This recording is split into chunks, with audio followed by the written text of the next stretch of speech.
안녕하세요. 저는 부모 자식 간의 사랑이 정말 중요하다고 생각하는 60대 여자입니다. 자식을 낳았으면 사랑으로 키워야 하는 게 당연하다고 생각되지만 이 세상엔 그렇지 않은 사람들이 은근히 많더라고요. 반면 피가 섞이진 않아도 사랑으로 가족이 되는 경우도 많은 것 같습니다. 저 또한 그런 가족 중 하나인데요. 얼마 전 가슴으로 낳은 제 아들한테서 아주 큰 선물을 받았거든요. 그래서 제가 받은 감동을 여러분들께도 전달해 드리고 싶어서 이 사연을 보내게 됐습니다. 그럼 제 이야기를 시작해 볼게요. 저는 어린 시절만 생각하면 너무 암울해서 지금도 눈앞이 깜깜합니다. 제가 어렸을 때부터 저희 부모님은 매일같이 싸우셨어요. 엄마는 아빠한테 돈 못 번다고 막말하며 무시하고, 아빠는 술만 마시면 소리 지르고 집안을 아주 난장판으로 만들었죠. 그런데 제가 10살이 되었을 때 부모님은 결국 이혼하기로 하셨나 보더라고요. 그런데 두 분 다 저를 키우고 싶어 하지 않으시더군요. 뭐? 경은인 당신이 데려가야지 왜 내가 데려가? 파릇파릇한 젊은 여자 데려다 애엄마로 만들어놨으면 뒤치다꺼린 당신이 해야지. 뭐라고? 야, 넌 엄마면서 모성애도 없냐? 아이 몰라, 난 못 키워.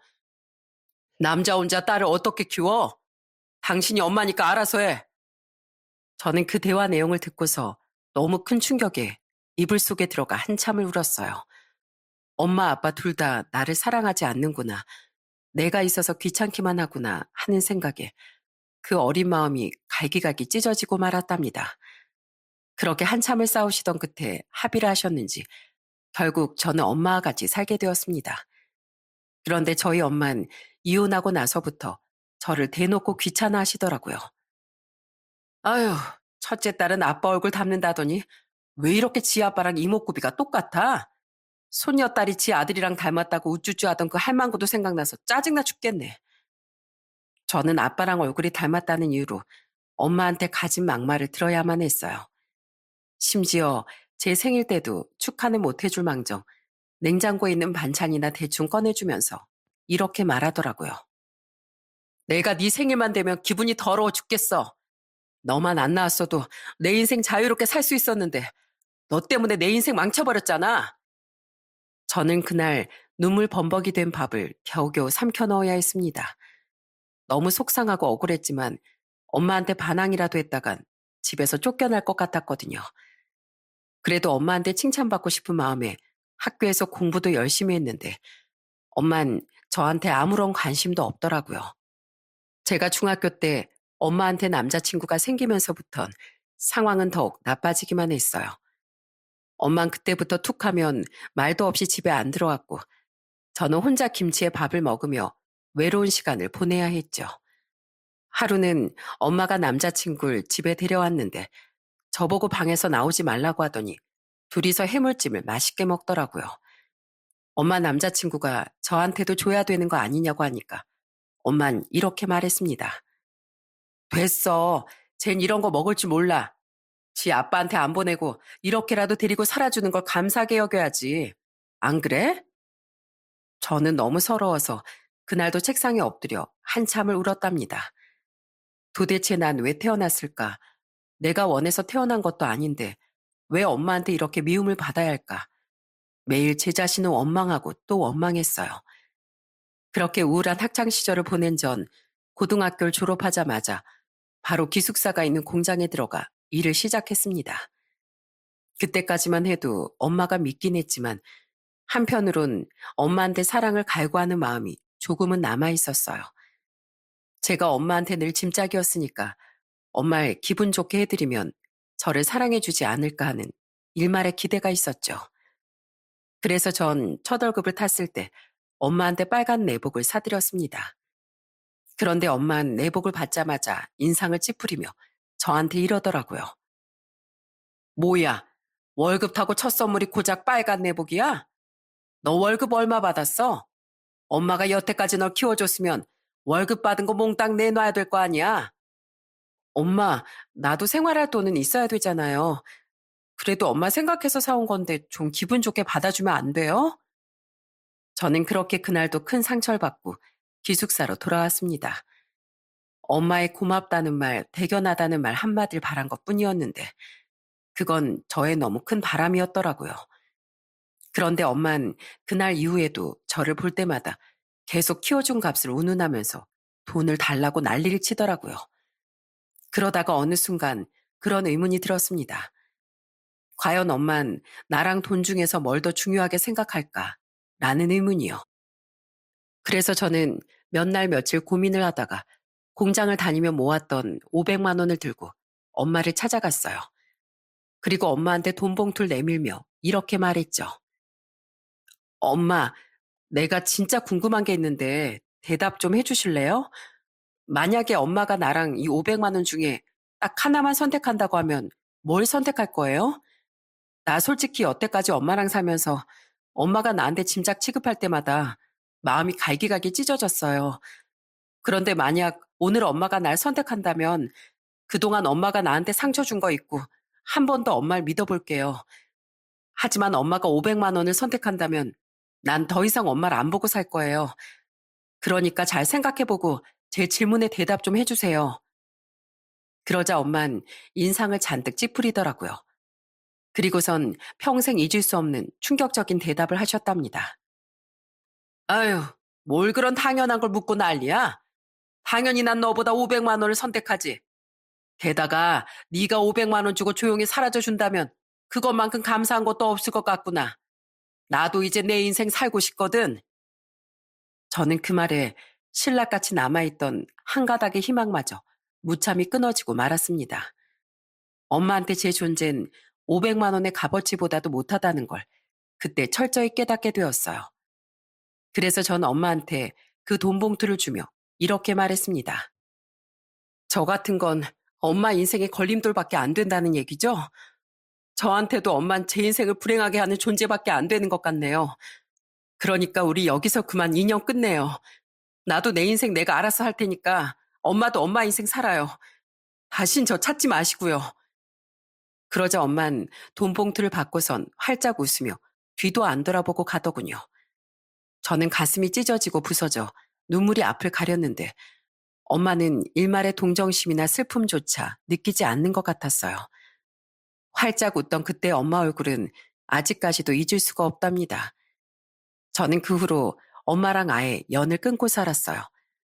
엄마한테 준 500만 원이 아깝다는 생각은 안 들더라고요. 저를 방치하긴 했지만 그래도 고아원에 안 보내고 같이 살게 해줬으니 그거라도 해야 후회하지 않을 것 같았거든요.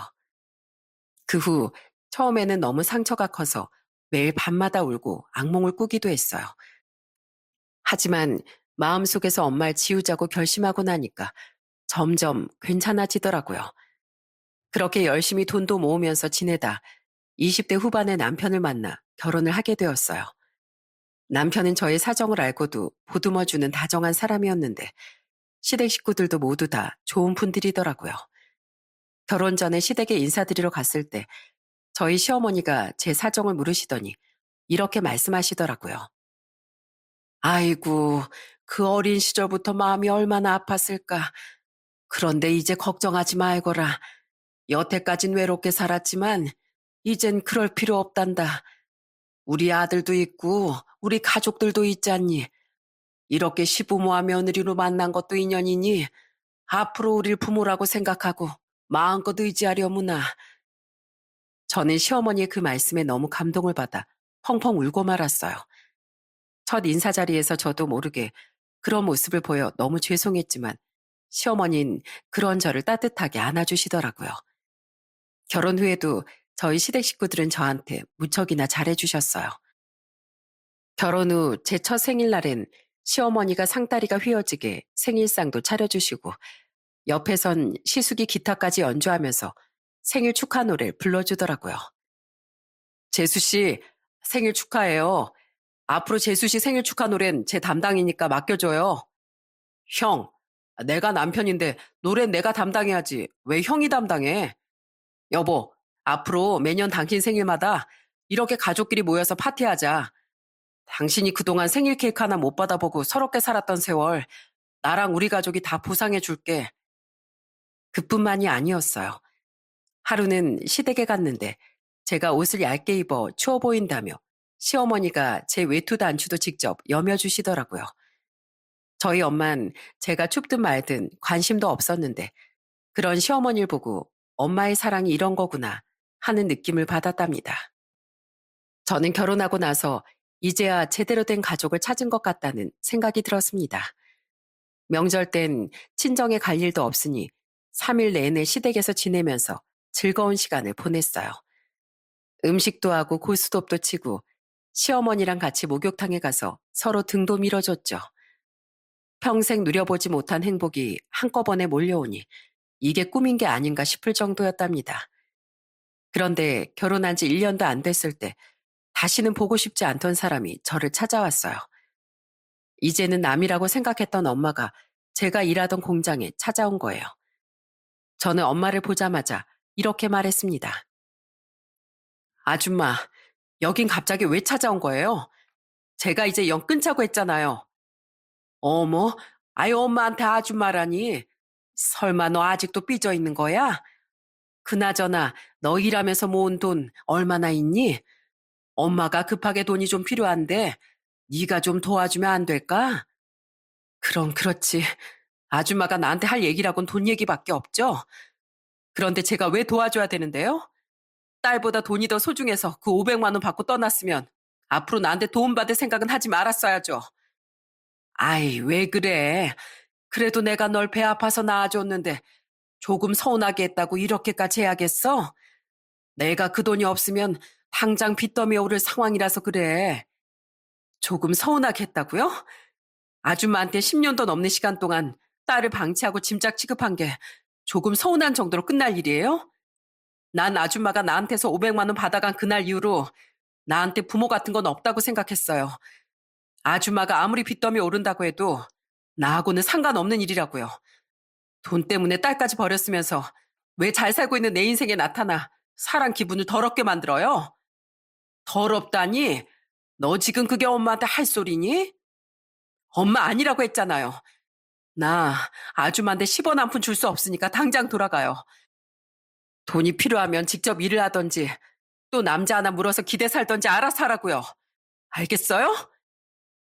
저는 그렇게 말하고선 엄마를 쫓아내버렸어요. 다 잊고 행복하게 살고 있었는데 갑자기 불행했던 어린 시절이 떠오르면서 눈물이 쏟아져 나오더라고요. 그날 집에 돌아가 펑펑 울던 절 남편이 따뜻하게 안아주며 위로해줬답니다. 다행히 그 이후로 엄마가 다시 절 찾아오는 일은 없었습니다. 그래서 저는 다시 마음을 추스를 수 있었죠. 그런데 그 일이 있고 나서 몇 달 안 되어 저희 시숙이 결혼을 하게 되었어요. 그런데 형님이 조금 철이 없는 성격인 것 같더라고요. 하루는 시댁에서 시아버지가 저랑 형님 가져가라고 사과를 봉투에 담아주신 적이 있었는데 집에 갈 때 보니까 형님 봉투가 훨씬 큰 거예요. 그걸 보고 시아버지가 형님한테 이렇게 말씀하셨어요. 잠깐만, 내가 분명히 똑같은 개수를 넣었는데 봉투 크기가 왜 이렇게 달러? 큰애 너 설마 작은 애 거 몇 개 덜어갔냐? 어머, 어떻게 하셨어요? 아버님 눈썰미가 장난 아니시다. 사실 제가 사과를 엄청 좋아하거든요. 그런데 왜요? 그러면 안 돼요? 당연히 안 되지. 내가 일부러 똑같이 나눠준 건데 그걸 왜 네 마음대로 더 가져가? 사람이 그렇게 욕심 부리면 못 쓰는 거야. 겨우 사과 몇 개 가지고 치사하게 왜 그러세요? 저는 너무 황당했지만 형님하고 친하게 지내고 싶은 마음에 좋게 좋게 얘기를 했답니다. 형님, 설마 제가 형님한테 몇 개 더 드리는 거 아까워할까봐 몰래 가져가신 거예요? 뒤에서 그러지 말고 다음부턴 그냥 저한테 솔직하게 얘기하세요. 제가 가져가도 된다, 안 된다 말씀드리면 되잖아요. 아, 그러면 되겠네. 그럼 다음부턴 동서한테 먼저 얘기할 테니까 나한테 양보 좀 해줘. 알았지? 그래도 형님은 얘기하면 잘 받아들이고 애교도 많은 성격이라 큰 문제가 되진 않았어요. 그렇게 형님이랑도 잘 지내고 있었는데 저희 둘의 공통적인 걱정이 하나 있었어요. 저도 형님도 애가 안 생겼거든요. 그런데 형님이 결혼한 지 4년이 되었을 때 갑자기 5살짜리 남자아이를 입양하겠다고 하는 거예요. 깜짝 놀라서 어떻게 된 일이냐고 물어보니까 시숙이 저한테 이러더군요. 재수 씨, 제가 보육원에 봉사활동 자주 다니던 거 아시죠? 사실 봉사활동하면서 유독 눈에 들어오던 애가 한 명 있었거든요. 갓난아기 때 부모한테 버려져서 보육원에서 쭉 자랐는데 심리적인 요인 때문인지 선택적 함구증이라는 병에 걸려서 말을 잘 못하는 아이예요. 아예 말을 못하는 건 아니고 심리적인 불안감을 느끼는 특정 상황에서만 말을 못한다고 하더라고요. 제가 그 아이를 오래 보다 보니까 사랑으로 품어주고 싶다는 생각이 들어서요. 저희 와이프도 그 아이를 키우고 싶다고 했고요. 결국 시숙가 형님은 입양기관을 통해 까다로운 절차를 거쳐 그 아이를 입양하게 되었답니다. 그리고 그 아이에게 수호라는 이름을 붙여주고 가족으로 받아들였죠. 수호야, 이분은 너희 작은 엄마셔. 요리도 엄청 잘하시고 마음씨도 엄청 따뜻한 분이야. 어머, 네가 수호구나. 역시 듣던 대로 너무 귀엽게 생겼네. 수호야, 작은 엄마한테도 너처럼 예쁜 아들이 하나 있었으면 좋겠다. 수호는 함구증 때문에 대답은 하지 못했지만 배시시 웃으면서 쑥스러워하더라고요. 저는 자식이 없어서 그런지 수호가 너무 예쁘고 사랑스러웠어요. 그래서 형님이 수호를 시댁에 데리고 올 때마다 매번 같이 놀아주고 챙겨줬답니다. 형님도 그런 저한테 너무 고마워했어요. 동서, 나 사실 수호가 아직 말을 못해서 조금 답답할 때가 있었거든. 그런데 동서가 그런 것도 다 이해해주고 수호한테 말 한마디라도 따뜻하게 해주니까 내가 더 힘이 나네. 동서, 우리 수호 나중에 평범한 애들처럼 잘할 수 있겠지? 당연하죠. 그거 치료 못하는 병도 아니라면서요. 형님이랑 아주버님이 수호를 너무 예뻐하시니까 수호도 금방 마음을 열고 좋아질 거예요. 그러자 형님은 사랑으로 수호를 키우겠다며 방긋 웃더라고요. 그런데 형님의 그 결심은 그리 오래가지 못했습니다. 형님이 수호를 입양한 지 2년쯤 됐을 때부터 점점 수호를 신경도 안 쓰기 시작하는 거예요. 명절 땐 수호를 봐야 된다는 핑계로 빈둥거리더니 정작 수호를 혼자 놀게 방치하고 있는 겁니다. 그래서 제가 형님한테 한마디 했더니 형님이 이러더라고요. 동서, 내가 보겠다는데 동서가 왜 참견이야? 말도 못하는 애랑 놀아주는 게 얼마나 힘든 건 줄 알아? 형님, 조용히 좀 얘기하세요. 그러다가 수호가 들으면 어쩌려고 그러세요. 아무리 말을 못해도 그렇지. 애는 혼자 놀게 놔두고 형님은 TV만 보고 있는 게 놀아주는 거예요? 그럴 거면 차라리 제가 수호랑 놀아줄 테니까 형님이 음식을 하세요. 저는 어릴 때 방치당한 경험이 있어서 그런지 수호를 볼 때마다 가슴이 너무 아팠어요. 게다가 형님은 그때 당시에 시숙이랑 부부싸움을 자주 했다고 들었는데 스트레스를 푼다는 핑계로 수호를 집에 혼자 놔두고 밖에 놀러 갈 때도 많은 것 같더라고요. 저로선 도저히 이해할 수가 없었죠. 그런데 또 어느 날은 제가 시댁에 갔는데 마침 형님도 수호를 데리고 시댁에 온 거예요. 그런데 형님이 먼저 와 있는 저를 보고 이러는 겁니다. 어? 동서도 와 있었네. 마침 잘 됐다. 안 그래도 내가 오늘 약속이 있어서 어머님한테 수호 좀 맡기고 나갔다 오려고 했거든. 동서가 수호랑 잘 놀아주니까 어머님 대신에 동서가 좀 봐주면 되겠네. 그럼 난 나갔다 올 테니까 동서가 우리 수호 알아서 좀 챙겨줘. 형님은 그렇게 자기 할 말만 하더니 쌩하고 현관문 밖으로 나가버렸어요. 저는 너무 어이가 없어 코웃음만 나오더라고요. 그래서 수호를 데리고 뭐 하면서 놀까 고민하고 있었는데 수호가 시무룩한 표정으로 배를 만지작거리고 있는 거예요. 저는 설마 하는 마음에 수호한테 이렇게 물었어요. 수호야, 너 혹시 배고프니? 집에서 밥 안 먹었어? 그러자 수호는 말없이 고개를 끄덕이더군요. 세상에 놀러 나가면서 애 밥도 안 챙겨주고 나가다니 형님의 무책임한 태도에 너무 화가 나더군요. 저는 곧장 부엌으로 가서 수호가 좋아할 만한 햄과 계란 후라이를 부쳐서 밥을 차려줬답니다. 허겁지겁 밥을 먹는 수호를 보고 어릴 때 엄마 없이 혼자 밥 먹던 제 모습이 떠올라 가슴이 찡했어요. 그 이후에도 전 수호를 데리고 놀이공원도 자주 가고 맛있는 것도 사주면서 재밌게 지냈답니다. 형님은 이제 아예 가정에는 관심도 없는 건지 제가 가족끼리 외식을 하자고 해도 시숙이랑 수호만 둘만 나오더라고요. 저는 저라도 더 많이 챙겨줘야겠다는 생각에 고기를 구워 잘게 잘라 수호의 밥에 올려줬어요. 수호야, 너 돼지갈비 좋아하지? 작은 엄마가 맛있게 구워봤으니까 한번 먹어봐. 체할 수도 있으니까 꼭꼭 씹어 먹어야 돼. 알겠지? 그러자 시숙이 흐뭇하게 웃으면서 저한테 이러더군요. 아이고, 재수 씨가 저희 와이프보다 낫네요. 누가 보면 재수 씨가 우리 수호 엄마인 줄 알겠어요. 시숙은 웃으며 말했지만 그 얼굴에서 왠지 모르게 씁쓸한 느낌이 느껴지더라고요. 그런데 얼마 후 시숙이 울면서 저희 남편한테 전화를 한 적이 있었어요. 놀란 남편이 시숙네 집에 갔다 왔는데 제가 무슨 일이냐고 물어보니까 이렇게 대답하더라고요. 아휴, 우리 형이 형수님이랑 살면서 많이 힘든가 봐. 형이 웬만한 건 다 웃고 넘기는 성격인데 이렇게 술 먹고 집안을 난장판으로 만들 정도로 힘들어하는 거 보니까 내가 다 마음이 아프네. 알고 보니까 시숙의 사업이 어려워지면서 형님이랑 하루가 멀게 싸우고 있는 것 같더라고요. 남편은 시숙을 잘 달래주고 왔으니 당분간 괜찮을 거라며 저보고 걱정하지 말라고 했어요.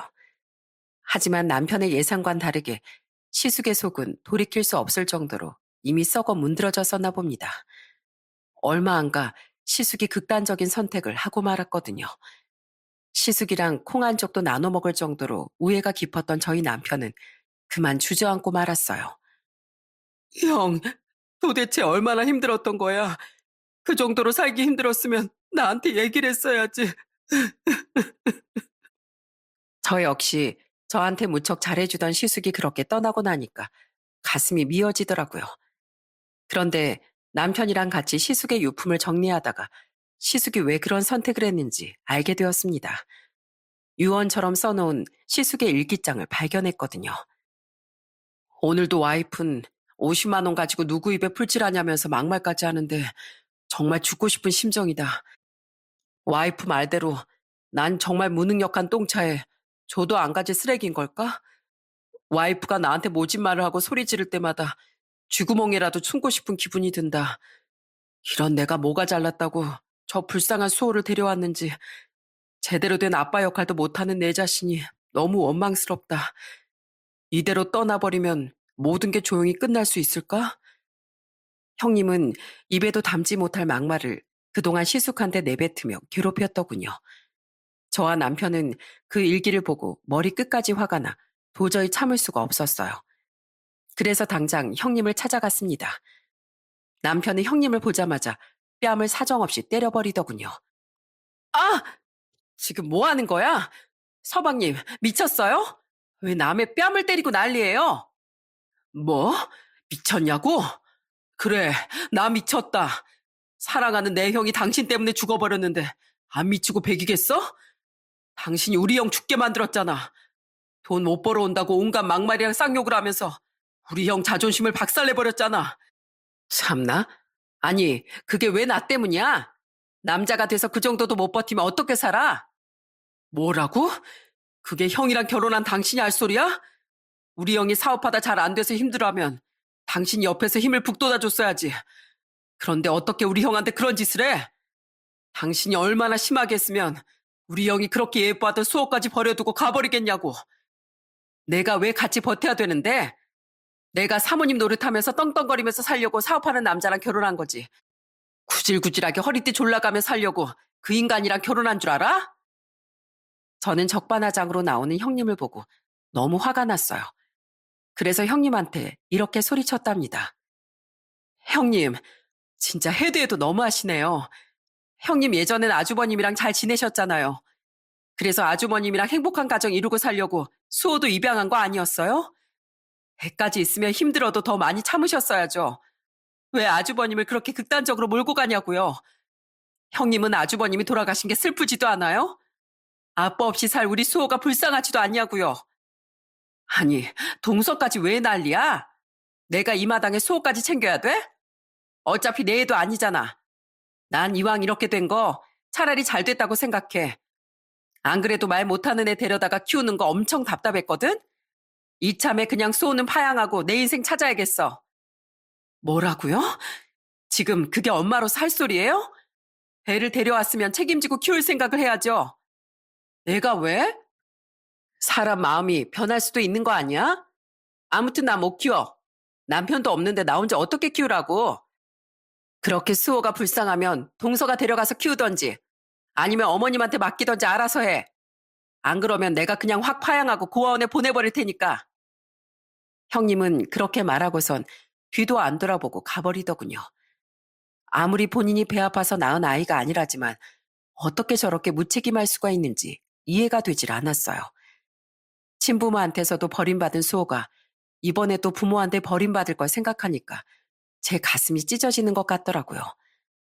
부모한테서 버림받은 심정은 누구보다도 제가 잘 알고 있었으니까요. 그래서 저는 몇 날 며칠 고민을 하다가 남편에게 수호를 입양하자고 제안했습니다. 저희한테도 아이가 없었으니 친자식으로 생각하고 키우자고요. 그러자 남편도 울면서 저한테 고맙다고 하더군요. 그리고 저는 형님에게 찾아가 이렇게 말했어요. 형님, 수호 저희 보고 키우라고 하셨죠? 네, 그럴게요. 저 수호가 또다시 외톨이 되는 꼴 도저히 못 보겠어요. 형님은 무책임하게 수호를 버렸지만 제가 수호한테 엄마가 되어줄 거라고요. 그러자 형님은 저를 비웃으며 이렇게 말하더군요. 어머, 진짜로 수호를 키운다고? 임대 아파트 사는 주제에 돈이 썩어나나 보지? 그래, 잘 됐네. 말도 못하는 애 어디 한번 데려가서 훌륭하게 한번 키워봐. 동서도 아마 몇 년 못 버티고 나처럼 파양한다는 소리 나오게 될걸? 아니요, 절대 그럴 일 없어요. 저는 수호가 말을 할 수 있도록 치료도 열심히 받게 하고 사랑으로 대해줄 거고요. 설사 치료가 안 된다고 해도 평생 수호의 엄마로 지켜주며 살 거예요. 그러니까 형님은 앞으로 수호 앞에 나타나지도 말고 연락도 하지 마세요. 애한테 두 번 다시 상처 주지 마시라고요. 아시겠어요? 그렇게 저는 법적인 절차를 거쳐 8살이던 수호를 정식으로 입양하게 되었습니다. 그리고 수호를 집에 데려와 이렇게 얘기했어요. 수호야, 앞으로 작은 엄마가 너의 엄마가 될 거야. 네가 너희 엄마 아빠랑 잠깐 같이 살았던 건 우리 집에 오기 위해서 잠깐 연습한 거란다. 그러니까 이젠 우리를 엄마 아빠라고 생각하고 편하게 지내면 돼. 알겠지? 수호는 울먹이며 고개를 끄덕이더군요. 어린 나이였지만 아빠가 죽고 엄마가 자기를 버렸다는 사실을 아는 것 같았어요. 저는 그런 아이가 너무 안쓰러워서 꼭 끌어안고 한참이나 다독였답니다. 이후 저는 걱정되는 마음에 학교 상담부터 갔는데 다행히 학교에선 친구들과 얘기를 잘한다고 하더군요. 부모한테 버려질까봐 불안해하는 마음 때문에 가족들과 있을 때만 말을 안 하는 거였어요. 저는 수호를 맡게 되자마자 심리치료도 꾸준히 받게 해 지극정성으로 키웠습니다. 그리고 병원에만 의지하면 안 된다는 생각으로 집에서도 수호를 위해 할 수 있는 노력을 최대한으로 했어요. 저는 수호에게 예쁜 노트를 하나 사다 주고 이렇게 얘기했답니다. 수호야, 우리 수호 글씨 잘 쓰지? 앞으로 엄마랑 얘기하고 싶은 게 있으면 이 노트에다가 쓰면 돼. 그리고 하루에 한 가지씩 우리 수호가 먹고 싶은 거랑 하고 싶은 거 여기다가 써보는 거 어때? 그럼 엄마가 수호가 쓴 거 그대로 해줄게. 어때? 재밌을 것 같지 않아? 그 후 수호는 제 말대로 매일 한 가지씩 원하는 걸 노트에 쓰기 시작했습니다. 삐뚤빼뚤한 글씨로 쓴 그 내용들을 보면서 너무 귀엽다는 생각이 들더라고요. 우와, 우리 수호가 엄마가 만들어주는 달고나가 먹고 싶었구나. 그래, 그럼 당연히 해줘야지. 수호야, 잠깐만 기다려봐. 알았지? 저는 달고나를 만들다가 국자 하나를 태워 먹었는데도 수호가 맛있게 깨물어 먹는 그 모습을 보고 너무 흐뭇하더라고요. 이렇게라도 원하는 걸 해줄 수 있어 정말 다행이라는 생각이 들었습니다. 저는 그 이후에도 수호가 노트에 쓴 대로 놀이터에서 같이 그네도 타주고 재료를 준비해 김밥도 같이 싸보고 남편이랑 셋이서 손잡고 공원에도 놀러 갔답니다. 남편도 수호가 마음을 열 수 있도록 옆에서 많이 도와줬어요. 그런데 제가 수호를 키우기 시작한 지 1년이 지났을 때였어요. 그전엔 그렇게 노력해도 임신이 안 됐었는데 뜬금없이 아이가 생기고 말았습니다. 그런데 제가 딸을 낳고 나자 수호는 또다시 버려질 거라는 불안감이 있었는지 딸의 볼을 꼬집는 등 심술을 부리기 시작하더라고요. 저는 그런 수호가 마음을 풀 수 있게 이렇게 말해줬답니다. 수호야, 엄마 아빤 세상에서 우리 수호를 제일 사랑한단다. 그런데 이제 동생이 태어났으니까 동생도 수호만큼 똑같이 사랑하는 거야. 동생이 태어났다고 해서 너를 덜 사랑하거나 미워하는 일은 절대 없어. 너희 둘은 똑같이 내 자식들이니까. 그리고 우리 수호 이제 멋있는 오빠잖아. 오빠면 동생을 괴롭히는 게 아니라 지켜줘야지. 우리 수호 그렇게 해줄 수 있지? 엄마 아빠 믿어주고 동생한테도 잘해줄 수 있지? 제가 그렇게 말하자 수호는 제 품에 아기처럼 안겨 고개를 끄덕이더군요. 저는 그 이후에도 수호에게 몇 번이나 우리는 영원히 너랑 함께 할 거라고 약속했어요. 그렇게 수호를 가슴으로 품고 노력하다 보니 점차 수호의 상태가 나아지기 시작하더군요. 전보다 웃는 날이 점점 많아지기 시작하더니 수호가 13살 땐 저에게 처음으로 엄마라고 부른 거예요. 저는 너무 깜짝 놀라서 수호에게 이렇게 되물었습니다. 수호야, 너 방금 뭐라고 했어? 너 지금 엄마라고 한 거야? 어? 진짜 그런 거야? 네, 엄마. 말도 안 돼. 수호 네 입에서 엄마라는 말이 나오다니. 우리 수호 너무 장하다. 엄마를 믿고 마음을 열어줘서 정말 고마워. 저는 그날 너무 큰 감동에 수호를 끌어안고 한참이나 울었답니다. 비록 엄마라는 단어 하나를 내뱉었을 뿐이지만 저한텐 잊지 못할 순간이었어요. 그런데 한 번 말이 트이기 시작하니까 빠르게 상태가 좋아지기 시작하더군요. 나중엔 한 단어가 아니라 문장 단위로 말하기 시작했고 중학생 땐 저한테 이런 말까지 했어요. 엄마, 저 키워주셔서 고맙습니다. 앞으로 엄마한테 효도하면서 살 거예요. 수호한테 그 말을 들었을 땐 세상을 다 가진 듯 너무 행복했어요. 그 이후 수호는 점점 성격도 밝아지고 학교 끝나고 오면 학교에서 있었던 일을 저한테 제잘제잘 말할 정도로 좋아졌답니다. 게다가 동생도 잘 챙기고 의젓한 오빠가 되어 있었어요. 저는 수호가 고등학생일 때 이제 딸도 초등학교에 들어갔으니 일을 해야겠다는 생각이 들었습니다. 그래서 그때부터 콩나물 국밥집에서 일을 하기 시작했어요. 그렇게 시간이 흐르고 어느덧 대학을 졸업한 수호는 28살에 대기업에 취업을 하게 되었습니다. 저희 가족은 너무 기쁜 마음에 맛있는 음식을 잔뜩 차려놓고 축하 파티까지 했어요. 수호야, 이렇게 좋은 직장에 들어가게 된 거 너무 축하한다. 엄마가 없는 형편에 너한테 많은 걸 해주지도 못했는데 이렇게 혼자서도 뭐든지 잘해주니 너무 고맙구나. 에이, 엄마가 많은 걸 못해주긴 뭘 못해줘요. 이 정도 해줬으면 충분히 차고도 넘치게 잘해주신 거죠. 그런 의미에서 제가 엄마 아빠한테 노래 하나 불러드려도 될까요? 어머, 이 기쁜 날에 노래까지? 그럼 우리야 좋지. 그러자 수호는 숟가락을 마이크 삼아 노래를 부르기 시작하더군요. 우린 늙어가는 것이 아니라 조금씩 익어가는 겁니다. 수호는 그렇게 노래를 한 소절 부르더니 저랑 남편한테 이렇게 얘기하더군요. 요즘에 엄마 아빠 머리에 흰머리가 하나씩 나는 거 볼 때마다 이제 두 분도 나이 드셨구나 하는 생각이 들어요. 그런데 그거 아세요? 사람은 이 가사처럼 늙어가는 게 아니라 조금씩 익어가는 거래요. 저도 엄마 아빠처럼 훌륭한 어른으로 익어가고 싶어요. 저는 그 말에 너무 감동받아서 그만 눈물을 주르륵 흘리고 말았답니다. 그런데 그때 고등학생이던 저희 딸이 웃으면서 이렇게 말하더라고요. 오빠, 그런 말을 어디서 배웠어? 너무 멋있는 거 아니야? 노래로 감동 줬으니까 이번엔 춤도 한번 춰봐. 오빠 막춤 엄청 웃기게 잘 추잖아. 유리야, 아유 오빠가 진지한 얘기하는데 까불거리면 안 되지. 치, 엄마 맨날 오빠만 예뻐하더라. 그런데 솔직히 나 같아도 오빠만 예뻐할 것 같아. 우리 오빠가 엄마랑 아빠한테 워낙 잘하잖아. 딸이 그렇게 말하자 순식간에 웃음바다가 되고 말았어요. 다른 집들은 남매끼리 싸우기도 한다던데 저희 애들은 싸움 한 번 안 하고 사이좋게 자라준 게 너무 고맙더라고요. 그런데 아들은 저희 딸이 대학에 들어갈 때가 되자 자기가 등록금을 내주고 싶어 하더라고요. 그래서 저는 아들한테 이렇게 말했습니다. 에휴, 유리 등록금을 네가 왜 내줘? 그건 부모인 우리가 내줘야지. 왜요? 제가 오빠인데 내줄 수도 있죠. 저 대기업 다녀서 월급도 빵빵하게 받거든요. 그러자 저희 딸이 옆에 다가와선 웃으며 이렇게 말하더군요.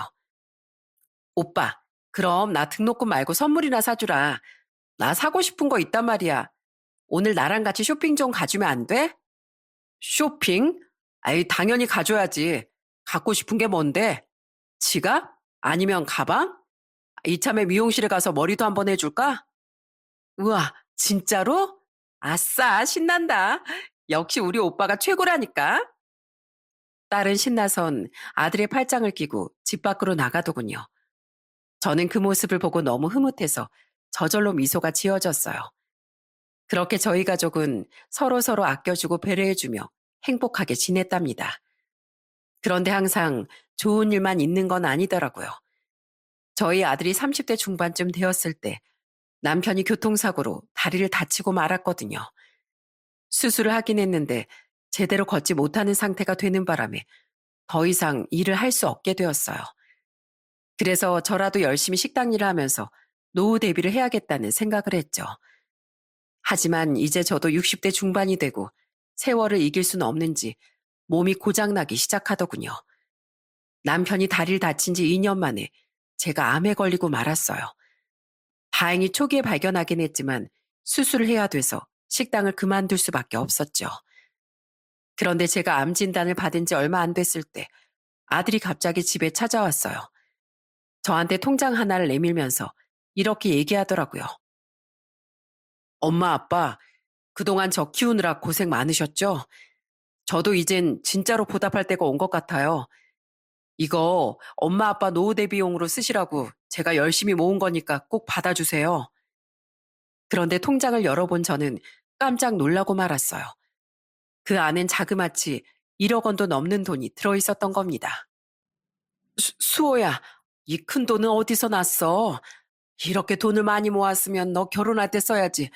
이걸 왜 우리한테 준다고 그래? 저 결혼할 돈은 따로 빼놨어요. 이건 엄마 아빠 드리려고 제가 9년 전부터 매달 100만 원씩 모은 거라고요. 제가 그동안 엄마 아빠가 고생하는 거 볼 때마다 얼마나 마음이 아팠는 줄 아세요? 엄마가 식당에서 일하면서 손이 부르텄을 때 제 마음이 시뻘겋게 부르트는 느낌이었어요. 그리고 아빠가 공장에서 일하느라 손에 굳은 살이 쩍쩍 갈라진 걸 봤을 땐 제 마음도 찢어지는 기분이었다고요. 제가 그때마다 나중에 꼭 엄마 아빠 노후를 제가 책임져야겠다고 생각했어요. 엄마 아빠도 갈 데 없는 절 거두어서 사랑으로 키워주셨잖아요. 사실 10년 채우고 드리려고 했는데 1년 앞당기게 됐네요. 엄마가 암촉이라고 하니까 더 늦장 부리면 안 되겠다는 생각이 들어서요. 엄마 아빠 이제 힘들게 일하지 말고 쉬세요. 저만 믿고 노후는 편하게 보내시라고요. 저와 남편이 몇 번이나 거절했는데도 수호는 끝까지 그 돈을 받아달라고 하더군요. 결국 저는 수호를 저희 아들로 받아준 지 30년 만에 생각지도 못한 특급 선물을 받게 되었습니다. 저희를 위해서 이렇게 오랜 기간 동안 돈을 모은 그 마음이 너무 기특하고 고마워서 눈물이 펑펑 나오더라고요. 고맙구나. 정말 고마워. 수호 네 덕분에 내가 당장이라도 병이 다 낫고 기운을 차릴 것만 같구나. 그렇게 저희 아들이 옆에서 힘이 되어준 덕분인지 저는 수술을 무사히 마치고 금방 일어설 수 있게 되었어요. 암을 초기에 일찍 발견한 덕분도 있었죠. 그렇게 저와 남편은 저희 아들 덕분에 여행도 다니고 집에서 편하게 쉴 수 있게 되었답니다. 처음 며칠간은 정말 좋더라고요. 힘들게 일하지 않아도 되고 좋은 풍경도 많이 구경하면서 사니까 부르주아가 된 것 같은 기분이 들었어요. 그런데 평생 열심히 일하면서 살아서 그런 걸까요? 맨날 쉬기만 하려니까 몸이 근질근질하고 우울한 기분마저 들더군요.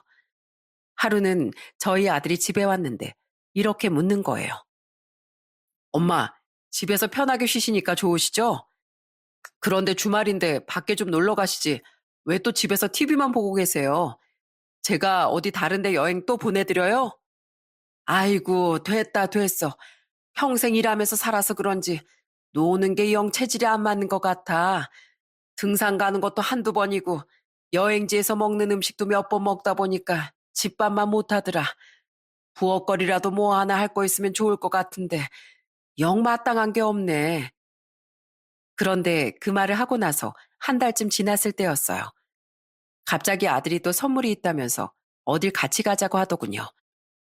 남편이랑 같이 아들 차를 타고 가서 어딘가에 내렸는데 갑자기 아들이 저희 보고 눈을 감으라고 하는 거예요. 눈을 감으라고? 아이, 도대체 무슨 선물이길래 그래? 에이, 깜짝 선물이니까 얼른 눈 감으세요. 아버지도 얼른요. 아이고, 이번에 또 우리를 얼마나 놀래키려고 그래? 저랑 남편은 겉으론 투덜대면서도 아들의 말에 따라 눈을 감았어요. 그리고 아들이 이끄는 대로 천천히 따라갔죠. 그런데 조금 걷고 나서 아들이 이러더라고요. 자, 도착했습니다. 이제 눈 좀 떠보세요. 그 말에 눈을 뜨고 앞을 바라본 전 어안이 벙벙했습니다. 제 눈앞엔 콩나물 국밥집이 하나 있었거든요. 수호야, 이게 뭐니? 우리한테 콩나물 국밥 사주려고? 에이, 설마 겨우 그런 걸로 깜짝 선물이라고 했을까 봐요.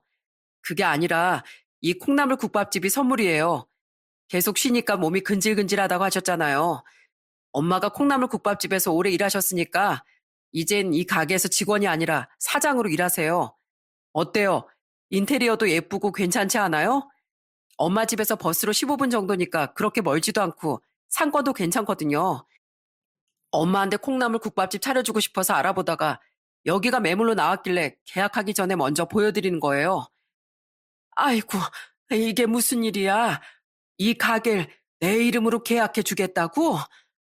네, 이젠 건강도 되찾으셨으니까 아버지랑 같이 콩나물 국밥집 운영하면서 사세요. 어때요? 마음에 드세요? 지금 바로 계약하러 가도 되죠?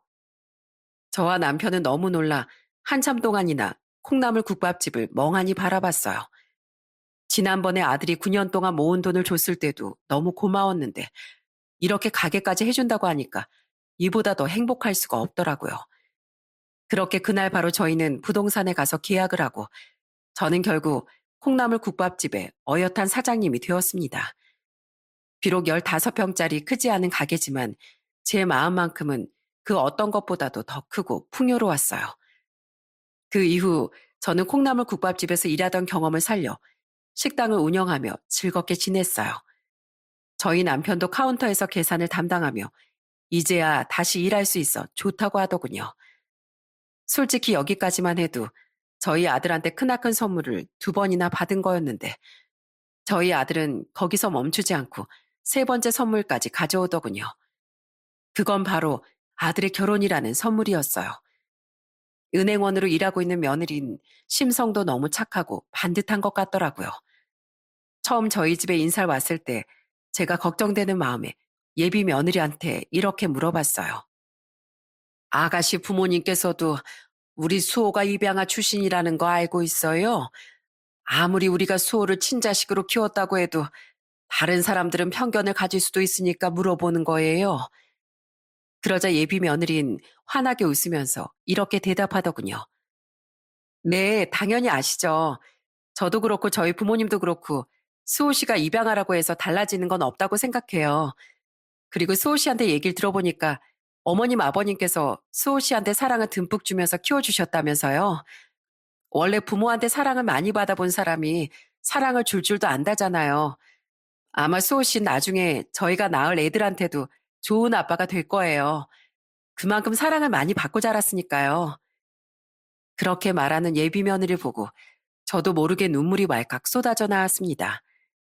예전에 부모한테 버림받은 아픔으로 말도 제대로 못하던 애가 언제 이렇게 커서 결혼할 여자를 데려왔는지 너무 감회가 새롭더라고요. 그 오래전에 전 형님이 수호를 못 키운다고 했을 때 제가 이 아이를 키우기로 선택한 그 결정이 제 인생에 있어서 가장 잘한 선택이었다는 생각이 들었어요. 아들한테 큰 선물을 3가지나 받고 이 세상 누구보다도 가장 복받은 사람이 된 기분이었답니다. 그렇게 아들은 며느리와 결혼식을 올리게 되었어요. 턱시도를 입고 서 있는 아들의 모습을 보니까 코끝이 찡하더라고요. 그렇게 한창 결혼식을 올리던 도중 아들이 마이크를 잡고선 이렇게 말하더라고요. 하객 여러분, 제가 오늘 꼭 하고 싶은 말이 있는데 잠깐 해도 될까요? 다들 아들한테 집중을 하던 그때 아들이 저와 남편을 바라보며 이렇게 얘기하더군요. 어머니, 아버지, 저 오늘부로 장가 갑니다. 이게 다 부모한테 버림받고 외롭게 지내던 절 어머니랑 아버지가 받아주신 덕분이에요. 두 분이 저를 사랑으로 거두어 주시지 않으셨다면 저는 평생 말도 제대로 못하고 사회생활도 못하는 사람으로 자랐을 거예요. 어머니, 아버지, 이제는 저도 결혼하고 진정한 어른이 되었으니 이제부터 두 분은 제가 책임지고 보살펴 드릴게요. 저한테 해주셨던 만큼, 아니, 그보다 몇 배로 더 잘해드릴 거예요. 어머니, 아버지, 사랑합니다. 그리고 고맙습니다. 아들은 눈물을 뚝뚝 흘리며 그렇게 말하더군요. 저는 너무 감격스러워서 옆에 앉은 남편과 끌어안고 눈물을 쏟아내고 말았어요. 아들과 며느린 그런 저희한테 와서 큰절까지 올리더라고요. 결혼식장에 왔던 다른 하객들도 코를 훌쩍이며 우는 소리가 예식장을 가득 채웠답니다. 그렇게 아들은 며느리와 결혼식을 올리고 1년이 지난 지금까지 한 번은 싸우지 않고 잘 지내고 있답니다. 저희 부부가 운영하는 콩나물 국밥집에도 자주 놀러 오고 있어요. 이제는 30살이 넘은 저희 딸도 아들이 잘 사는 모습을 보면서 얼른 결혼하고 싶다고 하더군요. 여러분, 저는 다시 옛날로 돌아간다고 해도 또다시 수호를 입양할 거랍니다. 비록 저는 친부모한테 버림받고 불행한 세월을 살았지만 우리 수호한텐 진정한 가족이 되어줄 수 있어 너무 행복하거든요. 저희 아들 때문에 지나간 저의 아픔도 다 치유가 된 것 같은 기분이 들어요. 제 사연을 듣고 계신 여러분들께서도 가족 간의 사랑을 한번 더 되새겨 보셨으면 좋겠어요. 그게 피로 이어진 가족이든 아니면 저처럼 가슴으로 이어진 가족이든 어쨌든 세상에서 가장 가까운 사람이 바로 가족이잖아요. 여러분, 그럼 오늘도 따뜻한 하루 보내시고 제 이야기는 여기서 마치는 걸로 하겠습니다. 제 사연 끝까지 들어주셔서 정말 감사합니다.